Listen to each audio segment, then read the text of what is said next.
Thank you very much for the invitation and the opportunity for me to present ERC and also the position of, so I use your work informatics. I've tried to be sure whether computer science would be offensive or defensive, or I don't know. So anyway, I'm using informatics, so maybe it can be viewed as my French bias too, since we tend to speak about informatique. Okay, so, oops. Okay.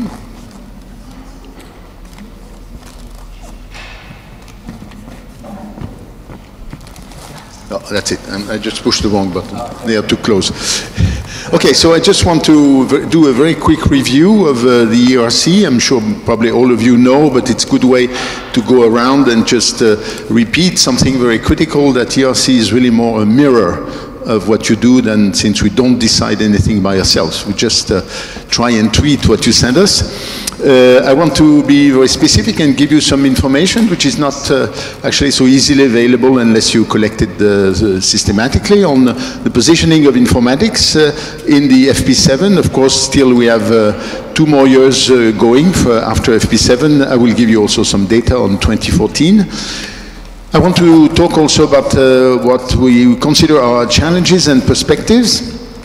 And I want to spend some time, because I think we are very close to something which can be actually catastrophic, on the preparation of the EU regulation on personal data protection.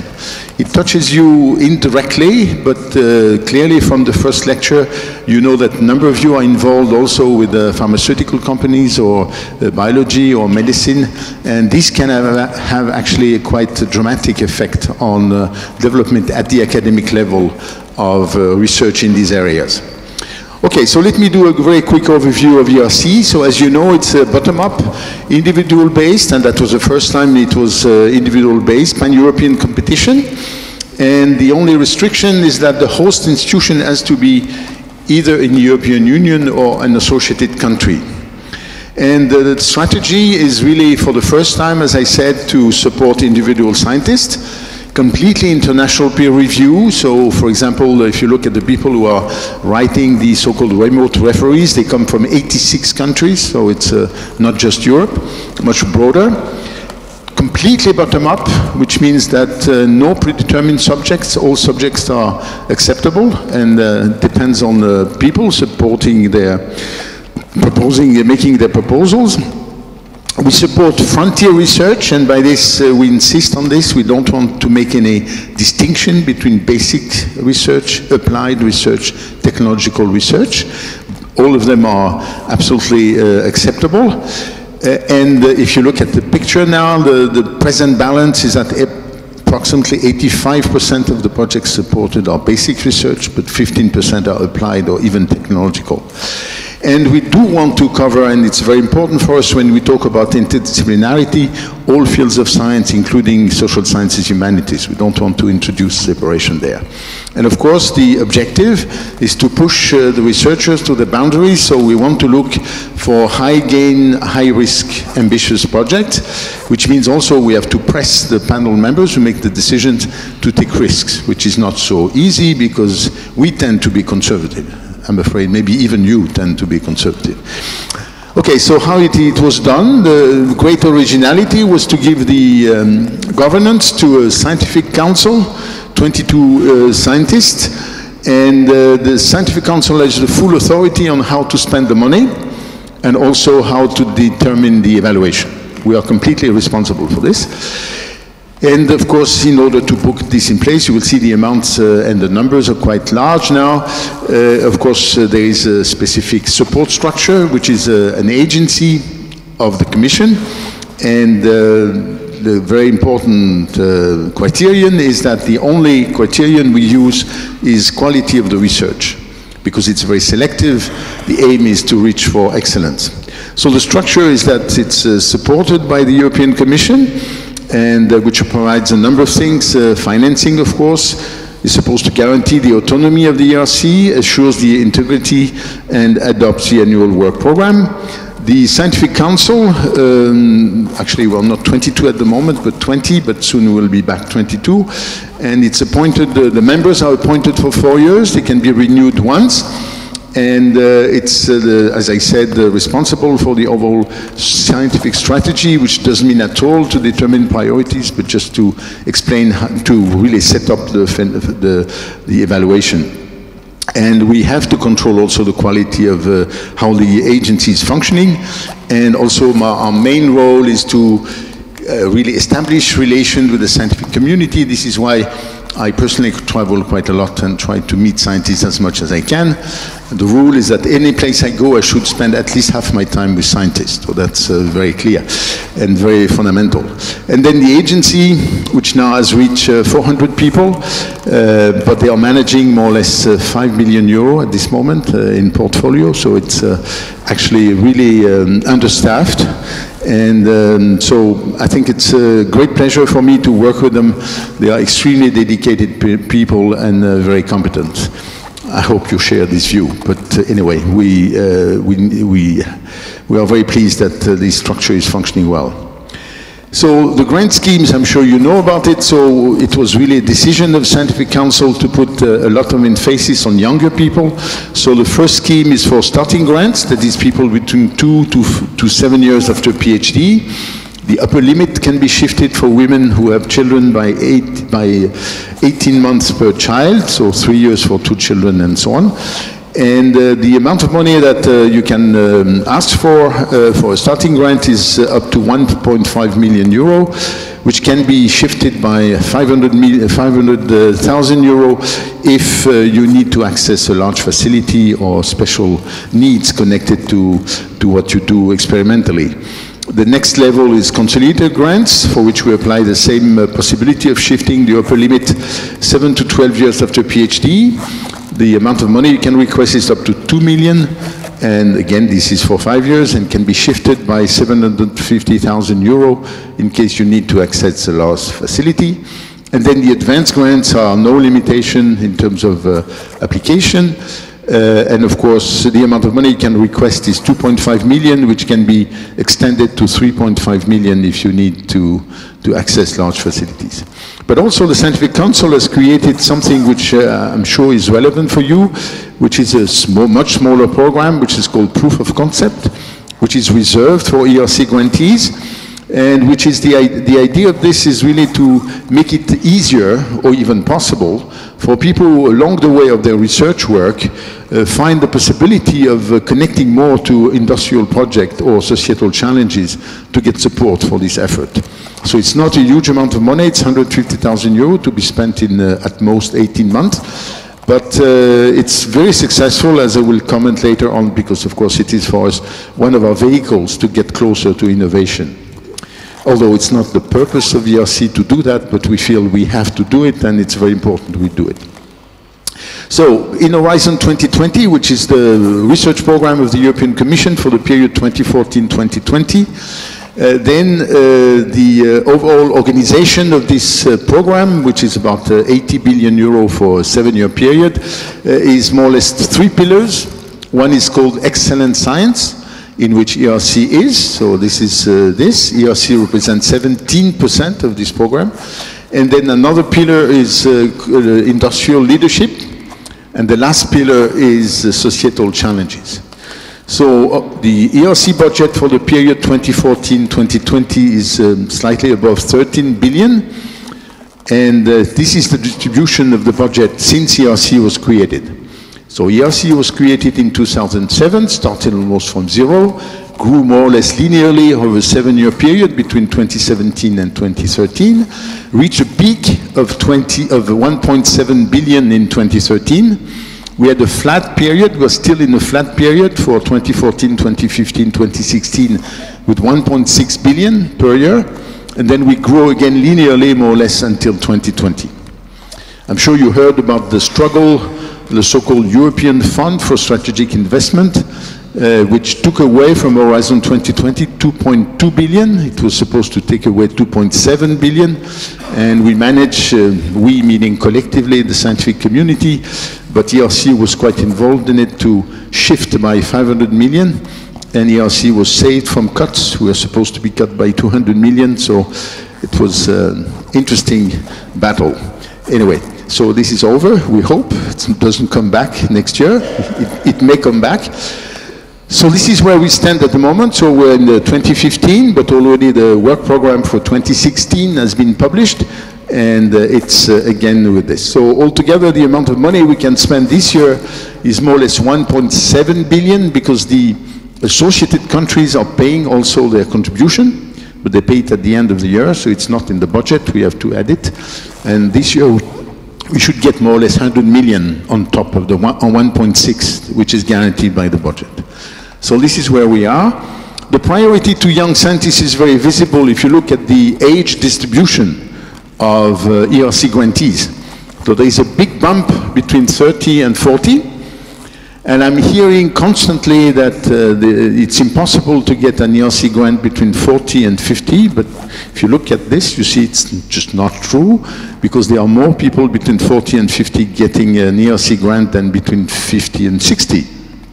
So it's more difficult, of course, than between 30 and 40, but it's still possible. Anyway, so this is very important. The other part I want to stress is that, of course, the money which is given to ERC grantees most of it is used to hire postdocs or doctoral students or collaborators in general. So if you look at how the money is used, so this is how the money is used in terms of people working in ERC teams. A large portion goes to postdocs, but one point I want to stress here is this feature here of non-Europeans in the scheme. So you see it's almost 30% of the postdocs coming are not Europeans. And if I just take the case of Chinese holding an ERC grant at the moment is a very small number, 14 people. But the number of Chinese who are in ERC teams is over 1,000. So it's a very, very significant number of either the doctoral students or the postdocs. And hopefully some of them will find that the ERC ecosystem is a good one and they will apply and stabilize in Europe. That's the hope, of course. Anyway, so the whole point about ERC, I go very quickly for this, the whole point is to offer independence, recognition, and visibility. People choose fully their research topic. They can work with the people they want to work with. The amount of money given gives real financial autonomy. I think it empowers the researchers to negotiate with an institution, and the idea is to attract very good people. One thing which is very important is the so-called portability of grants, which when I took office, one of the first statistics I asked for was how many people are taking advantage of portability. And I was very surprised. It's a very small number, actually. It's about 4 to 5%.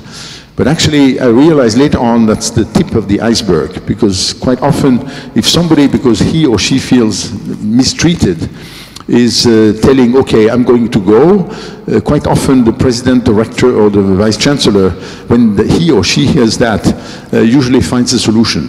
And therefore, so this is a way of empowering people. Sometimes people really go because they have very personal reasons of going. But anyway, so this was something very important. Another thing which we know is that in some areas, even if the amount of money which ERC provides is non-negligible, actually it's not enough to actually do the research, but quite often getting an ERC grant is a very good help to get other grants. So I think we can say after 8 years of existence, it's quite a success story. So the number of grants given now, we passed 5,000. We celebrated the 5,000 grant in June. And more or less now with the budget we have, we are giving almost 1,000 grants per year.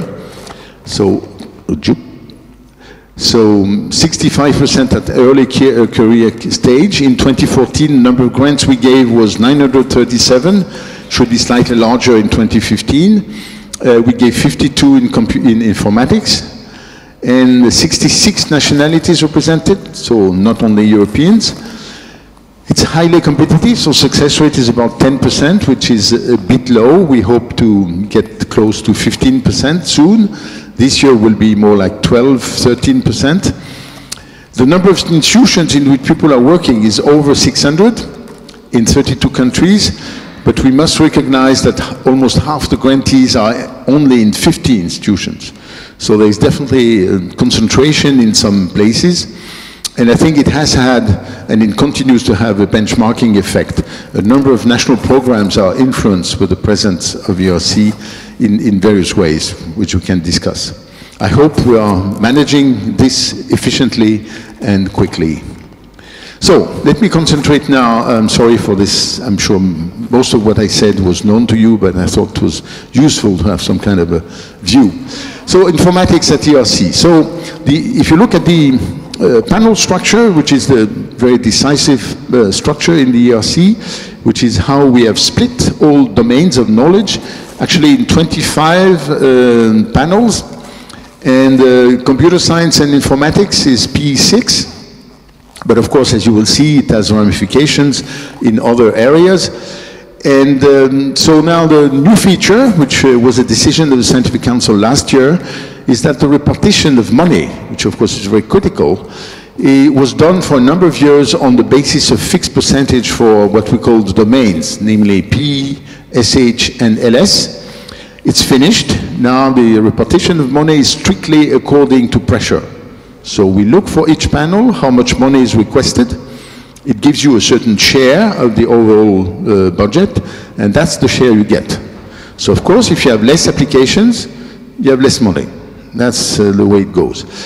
It can look like not a good system. If you try to think of another system, it's very hard to come up with anything else, unless you start to be more or less piloting the whole thing. That is really, and we don't want to do that. We really want to have a strict bottom-up approach. So here is the final numbers for P6. So the number of in FP7, so the program which finished in 2013. So it was number of applications in starting grants for 1,534, funded under 32. Success rate not very high. Consolidator started later, so it was branched off from starting grants in the middle of the framework program. 194, 17 funded, 8.76 rate. And for advanced grants, 500 candidates, 69 funded, 13% success rate. So altogether, not even 10%. So, of course, for starting grants, the first year was absolutely catastrophic. I don't know the figure for P6. At that time, I was chairing the panel for mathematics in starting grants. We had 440 applications. It was a total nightmare. We survived to that, but it was a difficult start. So these are more detailed figures, so I just show it for one thing which deliberately I point to here is also the share of informatics with respect to physics engineering. So you see it oscillates over the years, more or less between, for the starting grants and advanced grants, between 12 and 14%. And this is this here. And also for advanced grants, this is the oscillation. The point I want to make here is the percentage of women. And so you know better than me what is the percentage of women working in your area. And you see the percentage of women who have submitted a proposal and the percentage of women funded. So altogether, one thing which for me is a serious concern, percentage of women applying is 16%, percentage of women funded is 13%, which is not good. So we have to do some effort to make sure that the success rate of women is comparable to that of men.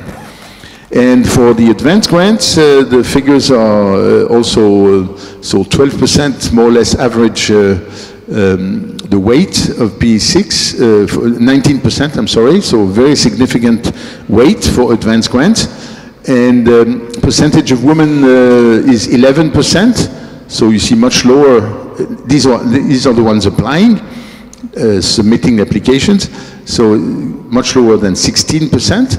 But success rate is 16%, so it seems that you have been, I mean, the P6 panels have been dealing more properly with applications of women for advanced grants. I think these things are, for me, very serious issues which need to be addressed very systematically. So these are just, again, a summary of how the grants were distributed over the years. And of course, one thing which I want to stress is the very important increase in 2012. And so, now, where are these grants? So I'm sorry, maybe it's a bit too small to be readable. So these are the list of institutions in computer science who have received grants. So of course, there are various types of institutions. They are just universities or, I mean, EPFL, but there are also institutes which have multiple positioning in the country, like INRIA has several labs in France. So INRIA is leading with 25 projects submitted, and then CNRS has also 10 grants. So it's also, CNRS is a multi-location institution. But then you have regular universities, and these are the statistics. And of course, here is more or less the repartition by countries. So you see the separation between, I'm sorry, to compare the share in P6 projects, that is a priori informatics, compared to all ERC projects in terms of percentage. So UK is leading for overall projects. In science, in P6, it's 15%.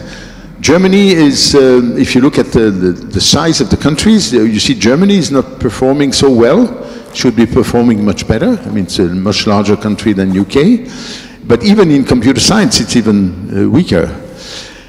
For computer science, France is doing very well, over 20%, and not so well if you take the overall ERC project. And then you have to see this. Of course, there are two of the associated countries who are doing fantastically well, if you look at their size. So remember that I'm just looking at percentage of grants, but it doesn't take into account the size of the country. So Switzerland is not so big and doing extremely well in computer science. And Israel, which is even smaller, is doing fantastically well in computer science. But I'm sure you're aware of that, and you know that already professionally. Anyway, I thought this data would be interesting for you to think about. Sorry. So now areas. So here we have divided, and of course it's according to what people have declared, the various, I would say, I mean, topics, subjects, I don't know how to call it, subdisciplines of informatics, with a percentage in terms of the, in terms of the funded project. So theoretical foundations, computational modeling, cryptology, security, privacy, algorithms, computer graphics, software engineering, big data, computing system, machine learning, artificial intelligence, human-computer interaction, networking, web science. So these are the, see the way the various projects, and again, this is just a mirror of what you have proposed. It's not something we decided, so it's up to you in a sense. One point I would like to make, which is not visible on this, but we know because we have analyzed the data in detail, is that the repartition of topics is not the same for the younger people and the more senior people, which is also interesting. Whether this is a trend or why is it so, probably something which needs, would be interesting to look into more carefully. And the themes, so here is a slightly different reading of this in terms of numbers. So theoretical computer science, repartition between the starting grants, consolidator grants, and advanced grants in terms of topics. Computer graphics, image processing, artificial intelligence. So these are, again, another way of looking into your discipline and dividing it into subfields.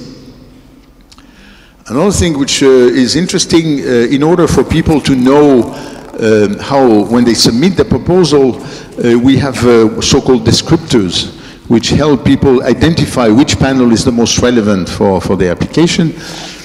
So here is the list of descriptors for P6. And these are all things, and here is the repetition in terms of successful applications, how they are, what is the repartition. Of course, as you can imagine, in the case of a topic like bioinformatics, biocomputing, DNA molecular computation, some of the people doing this, of course, they are in life sciences rather than this, because there is also a panel in the life sciences which covers bioinformatics. So. Anyway, so now another thing which is important, we have also people doing informatics who are applying to other panel. Or sometimes the P6 panel is requesting further information from other panels. So here is typically, excuse me, other panels which have been called for help, P2, which is theoretical physics, LS, neuroscience, neural disorders, P1, mathematics, P7, system and communication engineering, SH4, the human mind and its complexity, genetics, genomics, bioinformatics and systems biology, LS2, LS8, evolutionary population environmental biology, SH1, markets, individuals and institutions, which is basically economy. So these are secondary panels selected by projects funded by the P6 panel. So they are definitely projects financed by P6, but with a leg in another panel. So it shows you some description of the kind of mixity you have with other disciplines. And also external keywords. So when there is a keyword from P6 which is mentioned, we give you the occurrence in terms for people funded by other panels. So you see when people from physics are quoting, it could be scientific computing, could be simulation, could be modeling tools. When people from LS, it could be artificial intelligence, machine learning, a little bit from LS, and very, well, artificial intelligence, machine learning is quite also often quoted in SH. That's the number of SH projects which really call upon this speciality, and you have this repartition. So it shows that for these external keywords, that actually these are keywords borrowed from P6, present in projects outside P6. So I think that's also an interesting piece of information. So I'm moving now to challenges and perspectives. So deliberately I've organized them in one thing which was already addressed by one of the speakers this morning, which is how to deal more properly with interdisciplinarity. That's a big challenge. How to enhance the impact of academia on innovation. That's something I want to discuss briefly. How to extend data management and sharing capacities, in particular in domains where these practices are not yet properly established. I'm really speaking in particular in domains of social sciences, humanities, where for many people it's a major change of profile of activities. And the last point to which I will dedicate a separate section is how can scientists ensure that the needs of research are better taken into consideration in European debate on personal data protection. So these are the 4 challenges for which I would like to present some reflection. So now, dealing better with interdisciplinarity, the key issues are the whole evaluation process is founded on the capabilities, capacity, caliber of the evaluators. And this is, of course, something which is always a delicate thing. We have to find the right people. Next one is criteria and guidelines, which are provided for the evaluators. And then how can we, in a sense, promote scientific progress without ignoring or without underestimating the importance of interdisciplinarity. And quite often it's not very important, it could be confusing to consider interdisciplinarity as a goal in itself. So what are we trying to do at ERC? Well, first of all, to come up with better guidelines, to train the reviewers if possible. We are also considering inviting out-of-panel remote experts. And one thing we know is that the key point, of course, is to make the opinions of external people valued properly by the experts in a given panel. This is non-trivial. And we are considering reintroducing a very specific panel who would be dealing with interdisciplinary proposals. This is technically complicated, but we are really looking into that very seriously. And we definitely want to follow up, because presently the statistics seems to show that when there is a cross-panel evaluation, the success rate is lower when there is no cross-panel evaluation. And of course this is problematic. It could be an intrinsic problem, that is these applications are actually weaker value, but we are fearing that this is not the case. It's just a case that the method we use to evaluate them, which is not appropriate. But we are following these statistics very, very closely because we want to know what's happening. And actually, we are also developing what we hope will be fruitful relations with the KIC ICT, which is now called KIC Digital. It's a bit complicated because we, as I shouldn't say that because I'm the ERC president, but ERC doesn't exist in the sense of it is not an independent body. So even for us, signing a memorandum of understanding is legally impossible. So how can we actually cooperate with other institutions without any legal and not being a legal entity? It's a complicated issue. Anyway, and also we are at the moment discussing with EBAN, which is the European Business Angels Network, which is very keen on actually pushing, helping some of the ERC grantees to develop their project. So, on innovation, so just to give you one example of a project which is developing fantastically well, which is a project by ERC grantee about the future possibilities of so-called touchable technology, which means that's a technology which enables you to do things without touching, as if you were touching. So you get the feeling you are touching something, you are not touching it, and there are many, many areas in which this is relevant. And so this is called Ultra Haptics, which is a company which has been created by this ERC grantee, and which is doing extremely well, with now having succeeded in, I mean, really having a very good financing from private sources, and it's moving very, so just to give an example of something which came up from completely basic computer science, basic physics, and developed into something which now can be, actually the industry which is the most interested in is the car industry, in order to make it possible in a car without touching things to actually regulate a number of things, which of course is good for, you don't take your attention out. So what ERC has been developing is the proof of concept. I mentioned it already. So the whole point, as I said, was to help grant holders to bridge the gap between their research and the earliest stage of marketable innovation. And so we helped them during this pre-demonstration. And the number of projects submitting during FP7 was this number. Now we are dedicating 150 million per year to this, to support of this, and we are supporting more than actually almost. When I say this, we are supporting almost more than 100 projects per year. So you see, we're regularly increasing. Started with 15, 2011.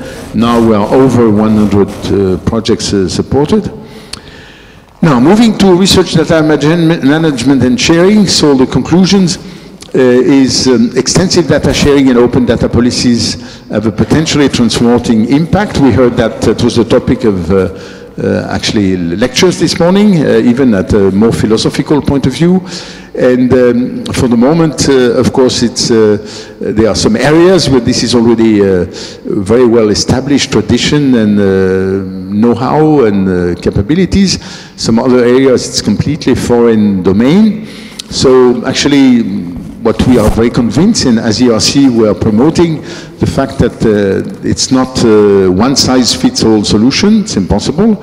We have to be careful and shift the research implication, which goes with this, institutionally and also in terms of the ethics of the profession. And of course, we have to make sure that this shift in the organization of the research is properly accompanied. And of course, promoting data curation is now an integral part of research. And therefore, we have to be very, very careful in making sure that these databases which are developed are actually really lead to effective reuse of the data. And the Commission has really committed itself to investing in long-term data infrastructures. It has to be completely global, and we must make sure that the various standards are established, but also that the profession, as it was discussed in the previous lecture, of data scientists is well recognized and appropriate. So we have also held a workshop on this 18 months ago, more or less. So I finish with my comments on the EU regulation on personal data protection. I make it a specific topic because there is some urgency. At the moment, I think the situation is not good. So what is the key? What are the key issues? I mean, there has been a directive going back to 1995, which contains provisions for processing of personal data for scientific research. But the member states, MS, have more or less developed their own concrete application and legislation on this. And the divergences between the national legislations create a complex, very fragmented and legally uncertain landscape, which makes it very difficult for researchers to actually use the data across, and personal data across, across borders. And the new regulation would introduce a single set of rules, and with the idea of better harmonizing the whole thing. And of course, the idea is to introduce a one-stop shop for people who are checking data controllers, and also there should be a single data protection authority.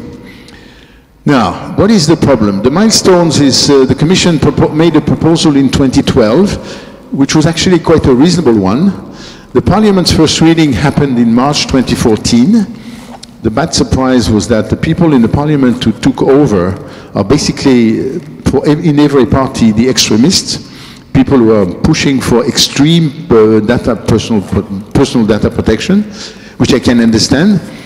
And now the Council, which is, as you know, the old countries, is proceeding chapter by chapter with quite very, I think, problematic method, which is nothing is agreed until everything is agreed, which I'm getting the minutes from these meetings, and I can tell you that more or less anytime there is a disagreement, we say, okay, we keep it for later. And of course, since at some point the bell is going to ring, something will happen, and most likely it will be a random repetition of, there will be concession from various people, but you don't know which ones. And actually, finally, there was between member states a general approach which was proposed in June 2015. And as usual in Europe, we have the so-called trilogue, which is the final stage of maturation of a decision. Trilogue means the Commission, the member states in the form of the Council, and the Parliament, European Parliament. And so they have started to discuss, and they want to finish by the end of this semester, that is under Luxembourg presidency. And for the moment, I must say, I have no idea what would be the outcome, because the list of things on which people have not agreed is so long that I don't know. And after that, it will be enforced in 2 years after adoption. So the key issues for research are the following one, is that in particular, people have been discussing a harmonized legal framework needed for cross-border research, allowing processing of personal data without consent. This is absolutely critical for medical research. If you need to ask the person who has given his or her permission, every time you reuse the data, for academia, it's catastrophic. Because, of course, academic institutions don't have the power of renegotiating, which means having enough lawyers and being completely aware of the regulations and so on. So the key point is to obtain that ethical committees should be able to, if consent has been given once, for similar use, you don't need to call again. And so that's the difficulty, that for the moment the Parliament's provision is only the member state law which could provide exemption, which means that every single country which introduces restriction will be winning. This is really, in the case of medical research, could have a really absolutely catastrophic effect. And, but for the moment, it's not clear what will come out. The Council's amendment introducing strong reliance on member state laws, introducing the risk of leading to a backward development in terms of harmonization. And the idea would be that, we could have some Commission delegated act, which would actually give this kind of cross-border possibilities, but this is not yet clear. And the Commissioner in charge of research, Carlos Moedas, is pushing very much that there should be explicit, clear exceptions for scientific research. For the moment, this is not yet achieved. So this is really a point where I think a much more explicit pressure by the scientific community is absolutely vital. So anyway, so in case you want to apply to ERC for 2016, one call is already going on. There is another one which will soon start, which is for consolidators, and the advanced grant will start only next year. All calls for 2016 will be dealt with in 2016, and there will be three sub-calls for proof of concept. So if you want more information, there is a website. You can subscribe to the ERC newsletter and news alert, and we are present on Facebook and Twitter. And for Twitter, I'm tweeting, but actually I'm not tweeting. Somebody tweets for me, but my grandchildren are checking, so very good. Thank you very much.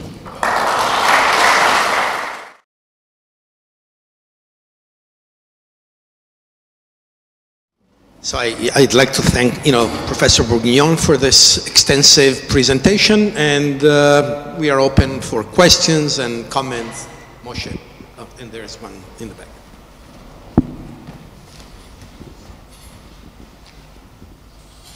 So the analog for ERC, I think the closest analog is the National Science Foundation. They have very different models of operation. And I wonder whether there is an attempt to apply some kind of a scientific approach to study how we conduct our business, to compare the ERC model, to look at the NSF model, and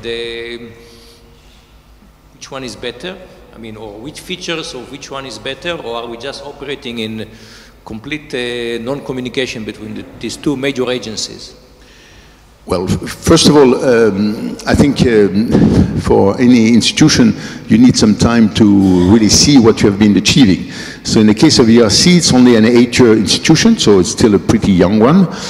Actually, one thing I didn't say, which I could have said, is we are just at the moment where we have enough finished projects that we can evaluate what has been their impact. So at the end of this year, we will have something like 500 projects which will be finished. So we will be able to more or less check, not because we want to know whether people have done very well or not so well, but we claim that we are helping people to make breakthroughs, or really so we want to check how many breakthroughs we had. We push the panels and the applicants to propose risky projects. We want to see whether some failed. If none failed, probably shows that we are not taking some risks. About your specific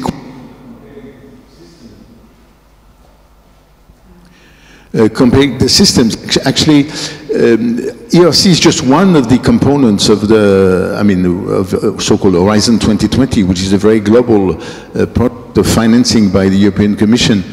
And it has various profiles. I mean, the only one which is bottom-up is ERC. The other ones tend to be top-down with very well-defined objectives, but also with very explicit requirements in terms of consortia. People have to work together, have to associate people from different countries and so on. So I think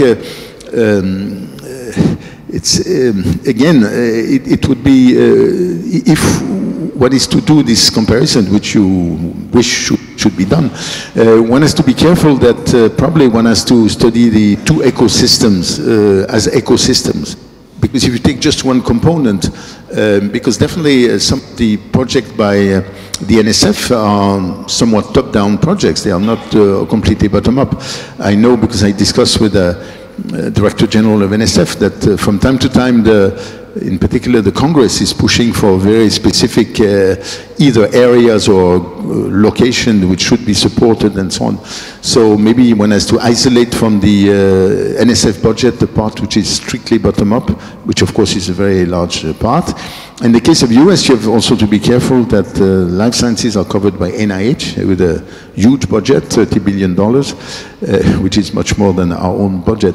So difficulty is how can we be, the only way we can do such a comparison would be by having independent people doing the job. We cannot do it ourselves. I mean, that's, but maybe some researchers would be interested in comparing the two models. But probably you need a little bit of time to have to be able to really see the impact. We already for ERC see some impact in terms of push for careers of people who got an ERC grant and the modification of national programs. Actually, one modification which I personally find very negative, and I'm fighting anytime I see it in action, is when the government says, well, we don't need any more bottom-up programs because ERC is providing it. So if you're good enough, go there. This happened in this country. So I had some difficult discussion with the minister on this, but which I think is completely wrong. I mean, you need both. You can have different profiles and so on. But I think your question is legitimate and probably should encourage people to do a PhD on comparing the bottom-up financing in US and Europe.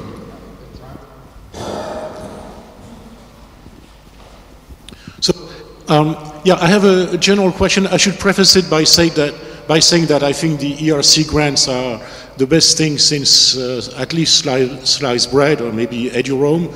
And also this is a completely theoretical question, not a personal one. So the one very important aspect that you mentioned at the beginning of your talk is the high gain, high risk thing. So if you take it literally, one would assume that anywhere between 7 to 9 out of 10 projects fail. And so that at the end, people tell you, I've tried very hard, the problem is too hard for me, and it fails. So I have a hunch, I mean, that this is not the case. Maybe you can disprove me, but I have a hunch that failure is still shameful. So the question is, does it happen? Well, first part. Second, if it happens, how do you react? It's a very good question. I will not. I will be able to answer this question in a few months when we get the first round of evaluation. And again, the whole point is not. Actually, it's very much a cultural issue because definitely in Europe, failing is seen negatively. In US, what is seen negatively if you don't learn from your failures. But failing is in itself is not something which is viewed negatively. But of course, you have to know how to learn from your failures. So I think we do encourage people. Why do we do that? Well, first of all, with the number of grants that we can give compared to the number of researchers existing in Europe, but also if you have to remember how much money ERC represents, if you compare it to the whole financing of research in Europe, it's about 2%. So the financing from the European Commission is about 8% of the overall budget for support to research, and ERC itself is about 2% of the overall thing.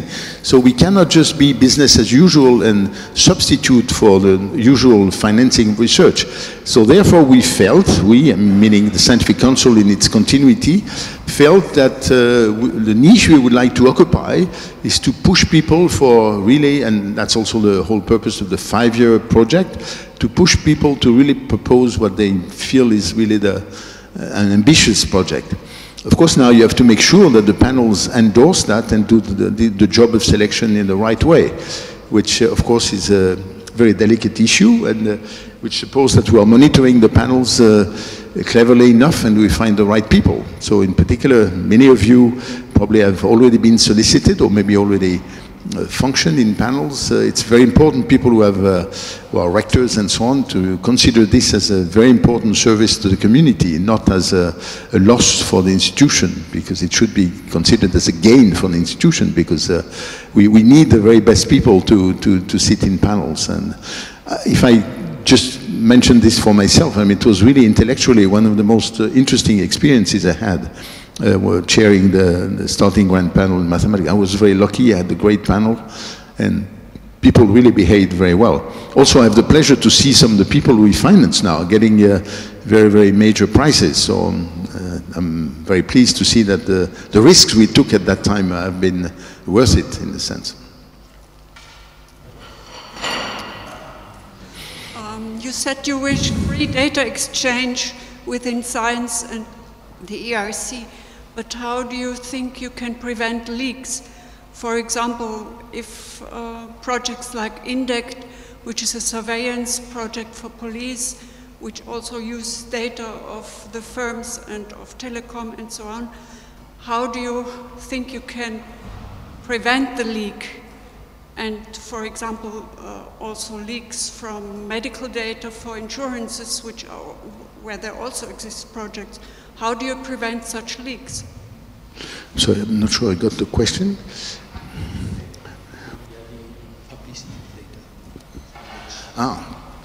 Well, I think there are two, I mean, this question of personal data protection, that's what you were addressing, yeah, is of course a very serious issue, and of course we are not defending the idea that personal data should not be protected, and they have to be protected. There are maybe three different issues behind it. First of all, there are certain types of personal data which at a given moment are definitely anonymous enough that you can release them. But then science is moving forward, and something which is anonymous at some stage becomes non-anonymous later. That's one issue. And of course, then how do you deal with that? Because if you have let some data become public domain, how do you regain them as non-public domain later on when they can point to some specific people?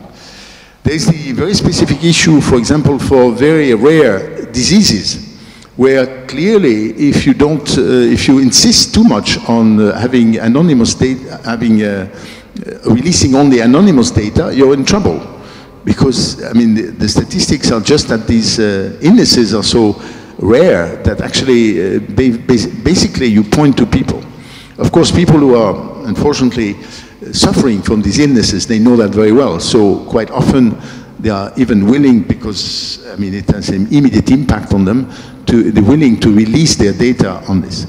And now the third aspect, which is the one which I tried to emphasize, is of course, any time for these things, you need the people to give their personal data.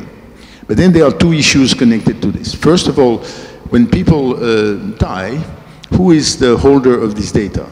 Who can, because if you insist that when the person is not anymore available, then, for example, the people who have inherited should be the ones controlling the data. It makes the check basically impossible, because you imagine a family with several children, so you have to get a consent from all the children, and then it goes on, then you're completely out of business. That's one side. The other side has to do with, which is really the very critical element about the exception for research, is the fact that if somebody has given personal consent and you want to reuse, so you can use the data for a very specific purpose. Now the question is about the reuse of this data. So some legislation, some countries, make it specific that if a different person from the person who has asked for the permission to use the data is using the data, you have to ask again the person to give the consent.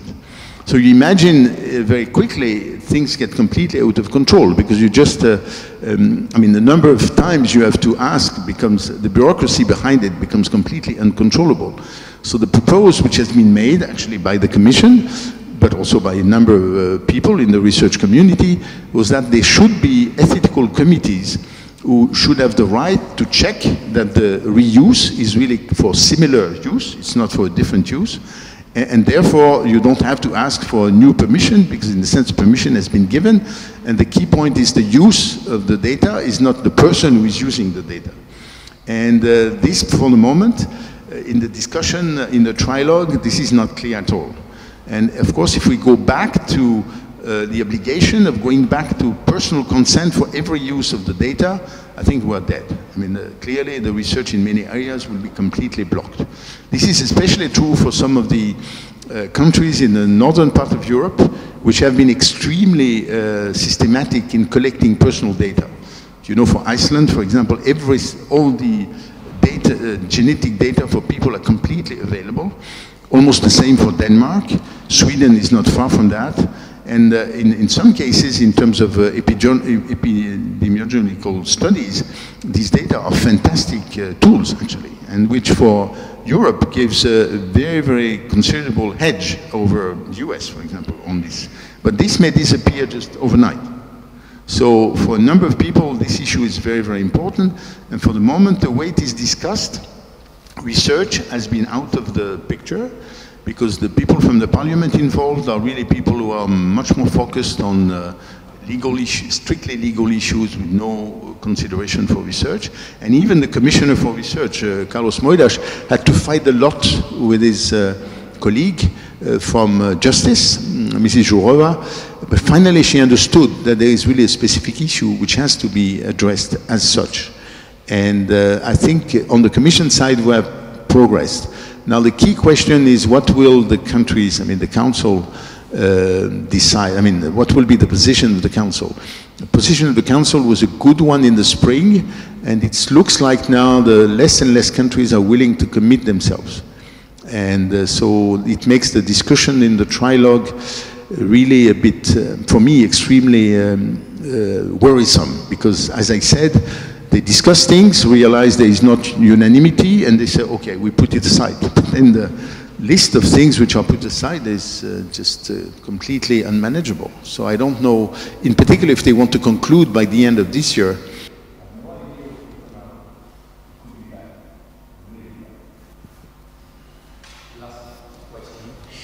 If I recall the numbers correctly, ERC has around 17% of the Horizon 2020 budget, and one would expect that scientific impact is much higher. Do you have data which confirms this impression? Yes, of course. We have been monitoring this along the way. So, of course, one way is to look at bibliometrics. But the part of bibliometrics we have been using is what is the share among the 1% most cited papers of ERC grantees. And depending which database you use, if you use Scopus or another one, it oscillates between 7% and 12%. So of course it's a fantastic impact, because if you look at NSF, the data is 2.4%. If you look at NIH, it's even lower, it's 2.3%, rather than 1%. And we are approximately in the same waters as HHMI, Howard Hughes Medical Institute, which is also around 8%. So this is one thing which points to the fact that the people who got ERC grants have really among the most cited papers. One has always to be worried about this, because if we insist so much on having people producing high-risk, high-gain projects, you know, for a really high-risk, high-gain project, you should wait a long time before they are quoted. So maybe we are shooting ourselves in the foot when we quote this. But we're trying to monitor this as much as we can. Of course, one good element is the people, ERC grantees getting prizes, for example, which for the moment the record is completely extraordinary. So I hope it continues like this.